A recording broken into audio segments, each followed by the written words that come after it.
السلام علیکم ورحمۃ اللہ وبرکاتہ۔ اعوذ باللہ من الشیطان الرجیم، بسم اللہ الرحمن الرحیم۔ لا جناح علیکم ان تأکلوا من بیوتکم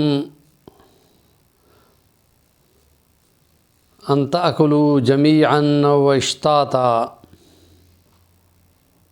وقال اللہ تعالی کلوا من الطیبات واعملوا صالحا ان ربی بما تعملون بصیر۔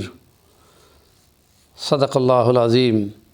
رمضان المبارک، اس کی برکتیں، اس کی فضیلتیں، خدا کی رحمت، فرشتوں کی دعائیں، مسلمانوں کی باہمی محبت، اخوت اور مل کر غریبوں کی ہمنوائی، یہ سارے کام اس ایک برکت والے مہینے میں ہیں جس میں نفلوں کا ثواب فرضوں کے برابر اور فرضوں کا ثواب 70 فرضوں کے برابر چلا جاتا ہے۔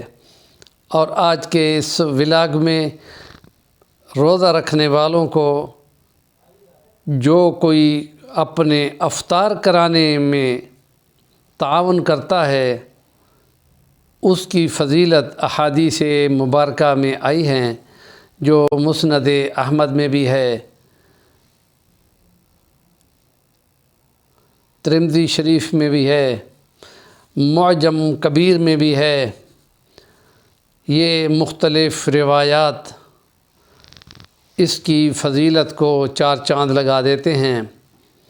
نبی کریم صلی اللہ علیہ وسلم نے فرمایا کہ جو کسی روزے دار کو روزہ افطار کراتا ہے، اس کو اس کے روزے کے برابر ثواب ملتا ہے۔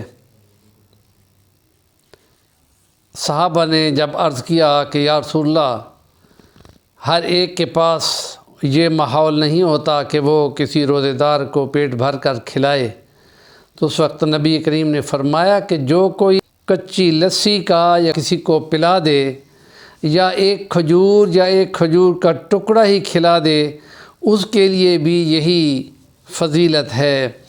اور جو کوئی پیٹ بھر کر کسی کو کھلائے گا تو نبی پاک نے فرمایا کہ وہ میرے حوض کوثر پر خدا اس کو ایسا گھونٹ پلائے گا کہ وہ اب کے بعد جب جنت میں جائے گا تو اس کو پیاس بالکل نہیں لگے گی۔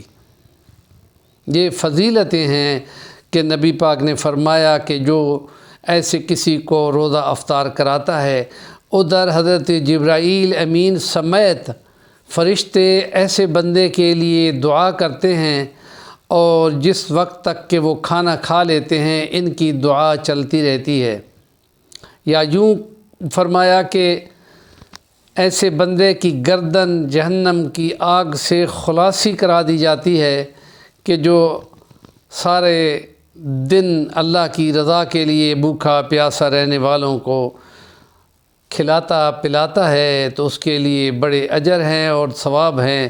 اور ساتھ ہی نبی کریم نے فرمایا کہ جب تم کسی کے ہاں روزہ افطار کرو تو اس کو تم دعا دو کہ خدا تمہیں روزے افطار کرانے والوں میں رکھے، اور خدا تعالی تمہارے کھانے کو ایسا بنائے کہ نیک لوگ تمہارے کھانے کو کھانے والے ہوں۔ یہ گویا اس کو دعا ہے، اور اللہ تمہیں اس کے نیک اجر دے۔ اس ثواب کے کام میں نبی پاک نے مزید رہنمائی فرما دی کہ تم کھانا کھا کر اس کو دعا ضرور دو، اور یہ بہت بڑے اجر کا باعث ہوتا ہے۔ ہمارے چینل کا نام ہے صفی الوانی، ضرور سبسکرائب کریں اور کمنٹ بھی دیا کریں۔